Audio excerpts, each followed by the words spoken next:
Today, on this very important day for transparency, I'm pleased to have three distinguished colleagues with me to discuss the state and the future of government transparency. I'm going to start by introducing Jerry Brito. Jerry is a senior research fellow at the Mercatus Center at George Mason University and director of its technology policy program. He also serves as an adjunct professor of law at George Mason University. His research focuses on technology and telecommunications policy, government transparency and accountability, and the regulatory process. He's the creator of OpenRegs.com, which is an alternative interface to the federal government's regulatory docketing system, and the co-creator of the accountability website Stimulus Watch. I'd like to actually start with Jerry. Could you tell us a little bit about the intersection of government transparency and government accountability? Oh, you have to. I'll be happy to, and I have a prepared statement to that effect. Thank you, Daniel, and thanks all for having me here. You know, transparency can be about a lot of things, and it can be about collaboration and participation, as we've heard the administration tell us. But to me, the key reason for transparency, the issue that it's really addressing, it's a principal agent problem, right? It's about accountability. The founders recognize this. The Constitution requires that Congress keep a journal of its proceedings, record its votes, and publish these from time to time. Why? Because if we're going to hire people to run our government, we need to know what they do. We need to know that so we can judge their performance.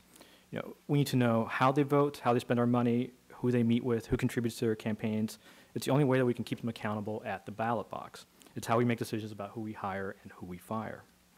We've always been a very transparent nation. You know, votes have always been public, budgets have always been public, but there's always been a high cost to accessing these.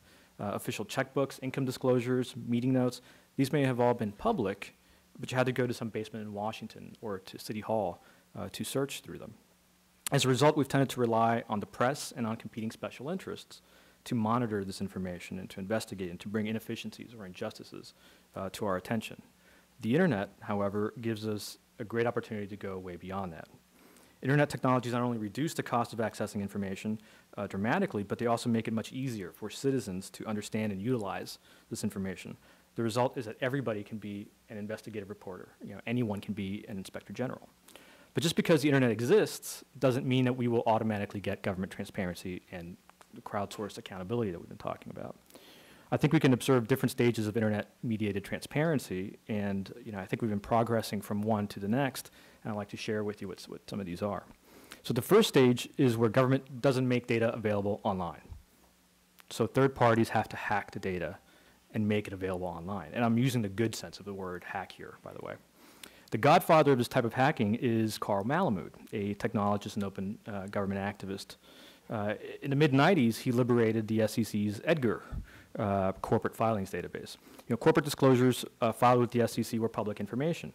You could write to the SEC, pay a fee, and get a copy of any document. But easy electronic access was for pay. Mead Data Systems would buy the wholesale data sets and make it available to customers on their Nexus system for $39 an hour and $15 a document and $1 per page printed. And the result, of course, was that it was Wall Street investment houses, not small investors, who had access to this data. So Malamud explains to the SEC, and he told them that they could make their database available for free to every American in the burgeoning internet. But his recommendation fell on deaf ears. So he began to purchase the same wholesale data tapes that Mead did, and he began to offer access to these on his own website for free. It was a huge success. But the really great thing that Malamud did was that 1 year after he began, he announced on the site that the service would be shut down in 60 days, and that users should contact the SEC if they wanted free internet access to the EDGAR database. And the SEC, of course, was flooded with phone calls and faxes and letters, and within a week, the SEC had taken over Malamud's database. The second stage of internet-mediated transparency is when the government does make data available online, but not in a useful format. For example, last year, the House and the Senate required members to disclose their earmark requests online, and this was a big step forward. What the new rules did not specify, however, was how the disclosure should be made. Some members put it on their homepage, others put it in a press release section of their website. You know, earmarks information was spread across congressional websites, and worse, they were in many different formats. So in the summer of 2009, my friend Jim Harper at WashingtonWatch.com sponsored an initiative to get the public to crowdsource earmark data. ordinary Americans found their representatives, where their representatives had stashed away their disclosures, and then entered the information into the Washington Watch database. And within a couple of months, all 40,000 earmarks had been made available in a searchable and parsable database. And of course, this is only a reminder that Congress should be offering just such a database itself. The third and final stage I'd point out is one we seem to be seeing a lot of right now. It's when the government makes a lot of information available online, and it may be useful for folks to take and be innovative with it for participation and collaboration, but it's information that's not very relevant to accountability. So last month, I went to see OIRA Administrator Cass Sunstein give a speech on the power of open government at the Brookings Institution. And I was excited because it was an opportunity to hear an administration official talk about transparency ahead of the release of the administration's open government plans. And he said that the administration was making wonderful strides on open government, and he cited the new product recall database from the Consumer Product Safety Commission as a great example of open government. And I was a little, perplexed by that, but I'm like, okay, keep listening. And he then mentioned the tire safety ratings database from DOT, the toxic release inventory from the EPA, nutritional labeling, newly released FAA flight delay information, and OSHA workplace death tallies. Now, I'm very glad to see that these data are being made public, but these are not about open government. Sunstein said that disclosure is a, quote, high-impact, low-cost form of regulation, right? Because with these disclosure, it keeps the actors accountable for their performance, and this nudges them to behave well. But if disclosure works well for regulated industries, it should work for government too. And to me, that's what open government is about. Government disclosing its own actions, not just the actions of those it regulates. So to me, it's very dangerous to be satisfied with just this type of open government. So, as all of us in the Transparency Caucus in particular, move forward with our work, I hope we keep these distinctions in mind and aim to prioritize the release of data useful for accountability. So thank you, and I look forward to the discussion. Great, and thank you, Jerry. I'm sure we're all looking forward to making the government an offer it can't refuse for government data. The next person I'm going to introduce is Scott Amey, sitting immediately to my left, of course. And Scott is the general counsel, or a general counsel perhaps, with the Project on Government Oversight, or POGO, which is an independent nonprofit organization that exposes government corruption and other forms of misconduct. He directs POGO's contract oversight investigations, and these investigations include reviewing federal spending on goods and services, the responsibilities of top federal contractors, and conflicts of interest and ethics concerns that all too often lead to questionable contract awards. Scott, would you shed some light for us on the role that transparency plays in promoting ethical governance? Why, certainly. Not that this was set up in advance, folks. Just well organized, I think they like to say. Thank you for the opportunity to appear here today, and I'm looking forward, and POGO is looking forward to working with the caucus to improve government transparency. This has been an issue for us for many years, because as anyone who's tried to find federal government contracts and solicitation notices and where we are in the government contracting world, it was nearly impossible. It's a little improved, but we're still struggling to keep up, I think, with the pace of technology. POGO strongly believes that sunshine is the best disinfectant, and that we must empower citizens with information and tools to hold the government accountable. Our openness work at POGO is aimed at preventing corruption and other misconduct in the federal government by encouraging those inside the government as well as outside the government to expose wrongdoing, increase the ways that citizens can participate in their government, and improve citizen and journalists' access to government records. It's kind of funny, but FOIA is probably not even a term that's mentioned around newsrooms anymore. They can't use it. The independent reporters and investigators and editors don't even think about using FOIA anymore to research a story and investigate. My focus at POGO is on contract oversight and the lack of genuine transparency that we have in the areas of federal spending, contractor accountability, the revolving door, lobbying, campaign finance, and the lack of desire to integrate those systems. And I think that's one of our biggest problems that this caucus is going to help work out, is the stovepipe mentality that we've had within agencies, that we create a database but we don't integrate it with other databases to kind of make things easy on journalists, on members of Congress, on their staff. on NGOs as well as the public.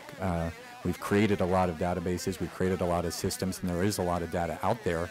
But as we've already heard from the members, that we have to use that. We have to have it in a format that we can use and that's user-friendly, you know, and we use it sortable, downloadable, executable. You know, there are all kinds of terms that are floated around, but it has to be useful information, and it has to lead to other information. You just can't reach a dead end and then have to reach into another database, and that's what all too often I find in the contracting world. I have to go to one database to find a contract. I have to go to another to find the RFP and the solicitation notice. I have to go to another one to see if that contractor is accountable or has a checkered history of responsibility. The fact that I have to go through and search 3 or 4 different databases is a flaw in our current system. And moreover, the lack of due to the lack of transparency, we've always found that we've had unhealthy policies and programs that are allowed to fester for way too long. Like, we've heard about too many programs in the government that are over budget and behind schedule. And, you know, I'm not talking 12 months or a few $1 million. You're talking, you know, 5 years, 10 years, and billions of dollars. And that leads to waste, fraud, and abuse. And that's one of the things I think we can do is work as citizen inspectors general, to work as auditors, to work as accountants, and oversee these contracts. And I think we've seen some improvement. You know, I can't sit here and say that we're not on a better path than where we were. Then Senator Obama and Senator Coburn, with the help of OMB Watch, helped create the USA Spending.gov database. That's a marked improvement over the old FPDS, if anybody remembers the alphabet soup of Washington, D.C. database that almost no one utilized because it was so difficult. Congress has passed sunshine laws, and it was a big part of the stimulus package, actually, was how are we going to improve transparency of all this spending? If we're going to have over $700 billion go out the door, what provisions are we going to include in there that the public's going to be able to watch that money and account for it? Representative Quigley, I'm surprised he didn't mention it, but I'll throw the bone, you know, has H.R. 4983 that's floating around, that if you haven't seen it, I think it's 30 or 50 pages of transparency provisions. Everything, and this is something worth taking a look at, and I think that the caucus needs to take a look at on a bipartisan effort, is to promote it, because it's an effort to where we're tackling earmarks, we're tackling what's going on with disclosure here on the Hill, in the contracting system, in the executive branch, and I think that's where it needs to start. Unfortunately, you know, there have been some sunshine bills that have been promoted by members of Congress, but they haven't looked internally. They've always looked at either contractors or the executive branch. Well, this is one that tackles it all. So it's quite comprehensive, and I think it's a great place for the caucus to start. So with that, we've also hoped, Patrice will probably talk about it, we've seen some sunshine in open FOIA and trying to speed up the process, but I think there's still some avenues there with substantive amendments in how the FOIA process is actually working that we need to work on as well. So with that, I'll turn it back over and look forward to your questions. Well, thank you very much, Scott. I have to say I'm a big fan of the Transparency in Government Act as well, if for no other reason than the title, not to mention it's 50 pages of really interesting content. The next person I'm going to introduce is Patrice McDermott.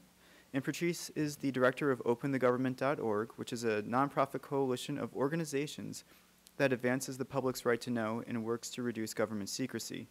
She has studied and worked in the area of information policy and management, and she wrote the book, Who Needs to Know? The State of Public Access to Federal Government Information. So, Patrice, we need to know about current transparency initiatives. I'm sorry, I have a bad sense of humor. And could you tell us in particular about the Open Government Directive? I hear this might be something that's been keeping you busy of late. Where do things stand? Okay. Yeah, I'm going to focus a little bit more on the executive branch, and only with some glancing ideas about what we might want to watch down the road, might want Congress to watch down the road. As most of you, if not all of you know, back on December 8th, 2009, the White House issued its Open Government Directive, which lays out a very detailed plan for themselves and for the agencies in terms of what they have to do to make themselves more open, more participatory with the public, and more collaborative with the public. And one of the things that the agencies were required to do by April 7th, which was 120 days, was to submit open government plans.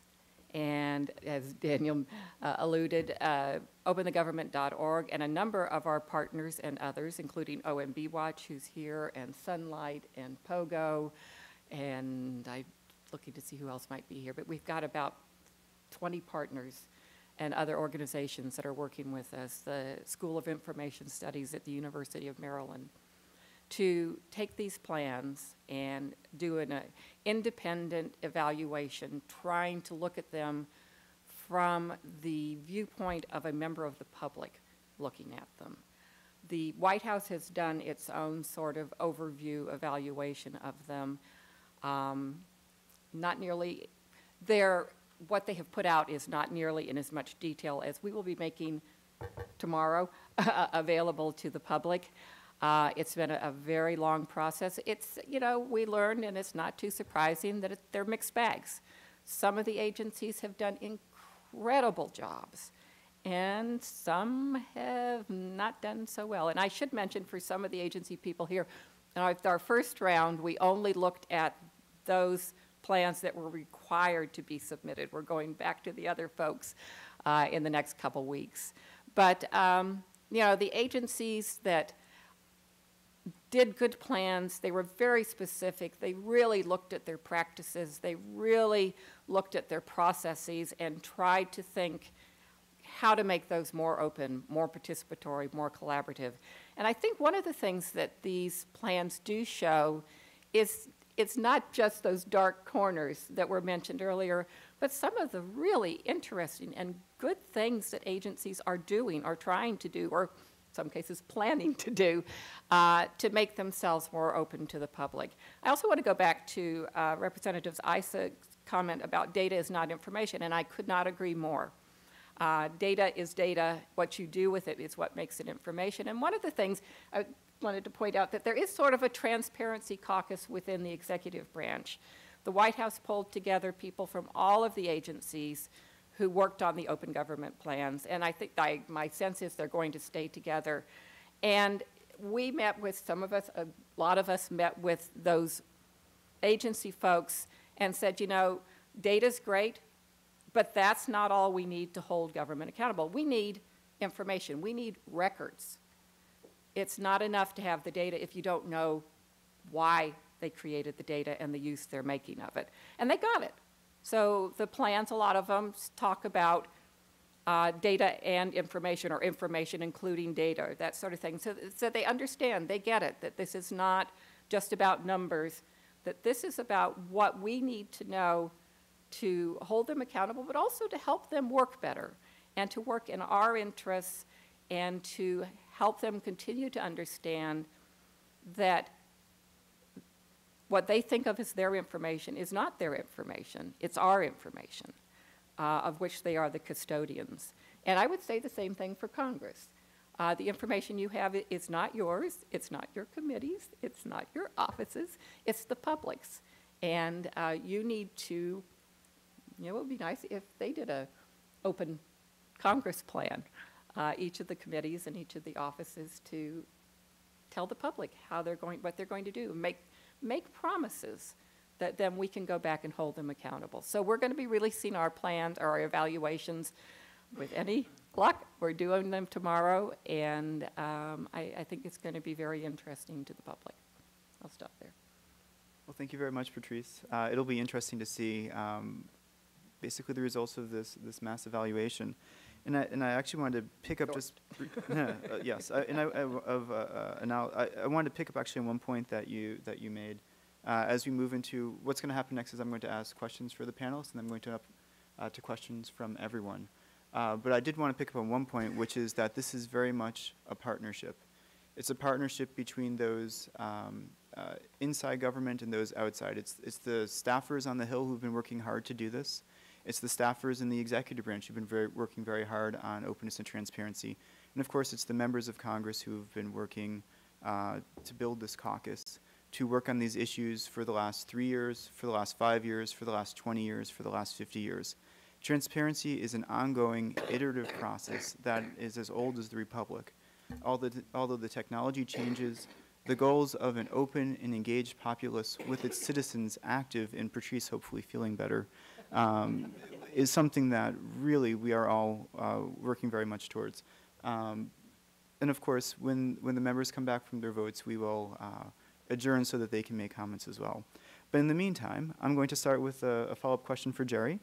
You were speaking earlier saying that making information available online is an excellent and necessary step to improving government transparency. What I'd like to know is how do these efforts connect with and support measuring government performance? And in the context of measuring government performance, are there any legislative fixes that you would recommend? Yes. So I mean, I think it's essential. If you're going to have citizen inspector generals, you need this data. And the internet is wonderful at making quantitative data available, right? So let's say that the Department of Education funds reading programs, right? So the internet's fantastic for disseminating how many reading programs are being funded, how many children go through each reading program, the amount of money that's allocated to each, and this is all very useful to sort of analyze it from the outside. But what it can't tell you is, are the children learning to read? Right, that is what the goal of the program is. And so that's where the data becoming information sort of becomes important. And Congress's answer to this was the Government Performance and Results Act, which was a reinventing government era act, which is really wonderful. And what it does is that it requires agencies to, when it starts a program, to set goals, measurable goals for that program, keep track of those measures, go back and then compare the measures to the outcomes, and then report on those. What I think is missing is that who's doing the goal setting, the measurement taking, the reporting? It's the agencies reporting on themselves. And if you look at the private sector, corporate officers do this for corporations, but of course, stockholders don't just accept this, they're certified by an independent third party. And so I think we need to see more of that sort of auditing component being brought into GIPRA. Well, thank you very much. And I'm sure we'll be talking about this some more, particularly with questions from the audience. Scott, I have a question for you. You had spoken earlier, about contracting and oversight. This is a little bit different, but it seems to be on the same topic, and it's what can Congress do, and I'm focusing particularly on Congress here, to use transparency to promote ethical governance. And within the concept of promoting ethical governance, what's the low-hanging fruit that members of Congress should be reaching towards? Well, that's a good question. I would say take a look at Representative Quigley's Transparency Act bill first, because I think there's a good percentage of the things that I'll throw out there already included in that bill. And it's important because I think it's a trusting issue. It's an integrity issue. And unfortunately with the public, I think too many people think Washington deals are made still in back rooms, that contracts, at POGO we have a term, the politics of contracting. Contracting isn't as much about requests for proposals and bids and offers and lowest price wins. All of a sudden we have a more subjective best value judgment now that's made on contracting decisions. So people, we see the lists of no bid contracts or sole source contracts. We see contracting with the usual suspects.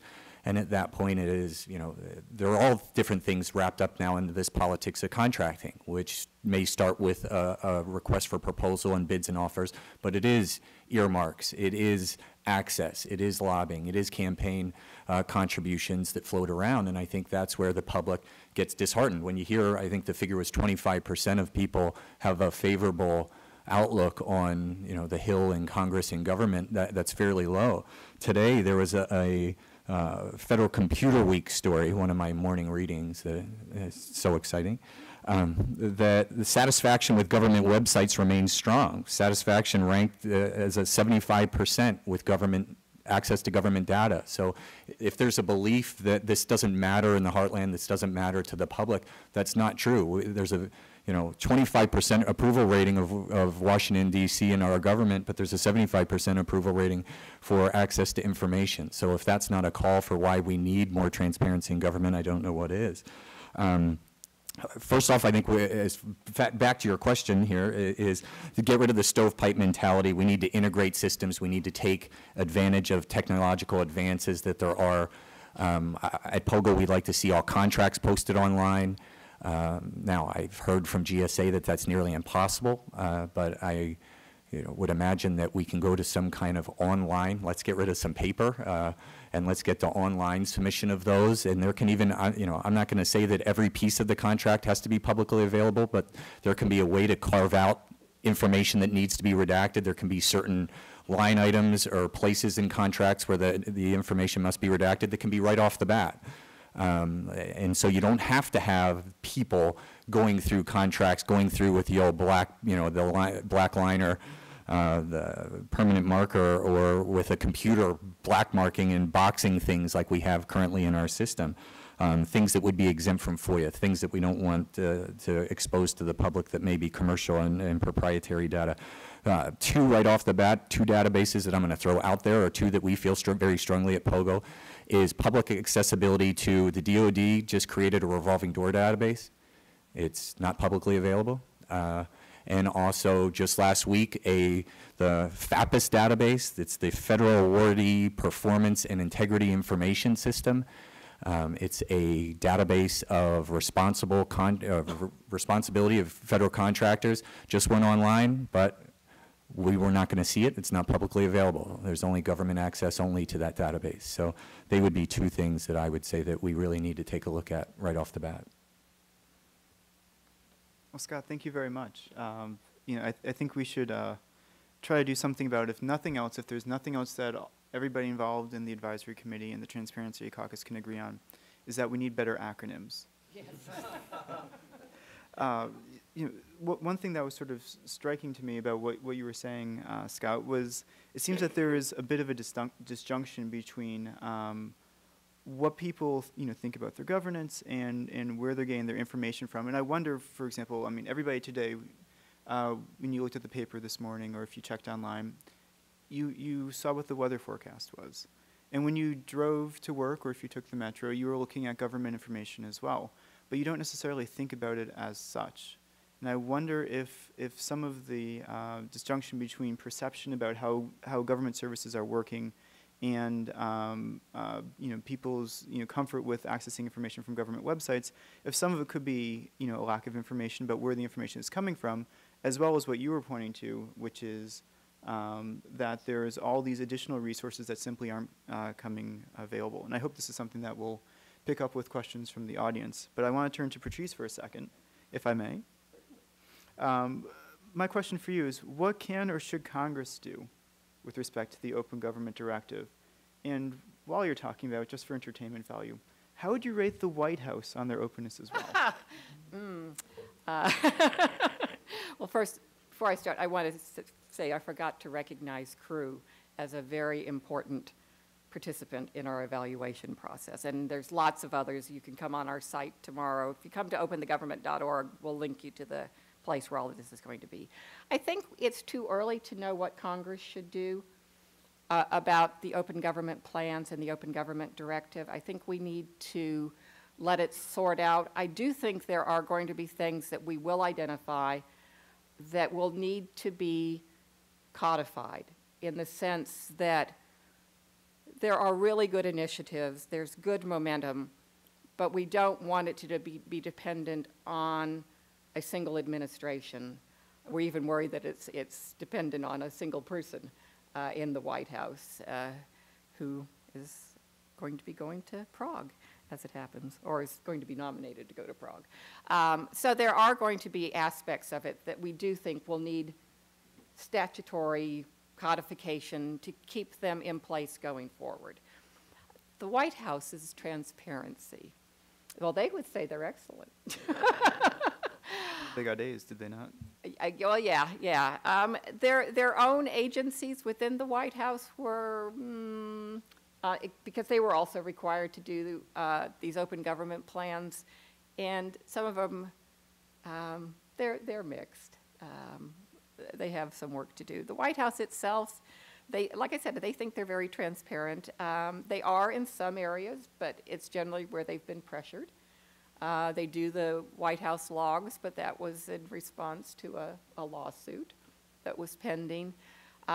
They have been very willing to meet with people, which is a sea change from the previous administration. So their inclination is that way. The practice, I think, is pretty good, but then that's a Washington insider perspective.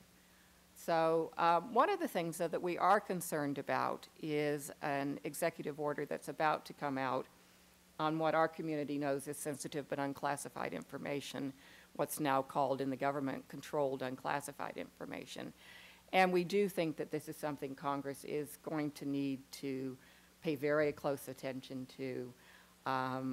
We don't know what the final shape of it is, but we're very concerned that it's going to make it more difficult for information to be disseminated to the public.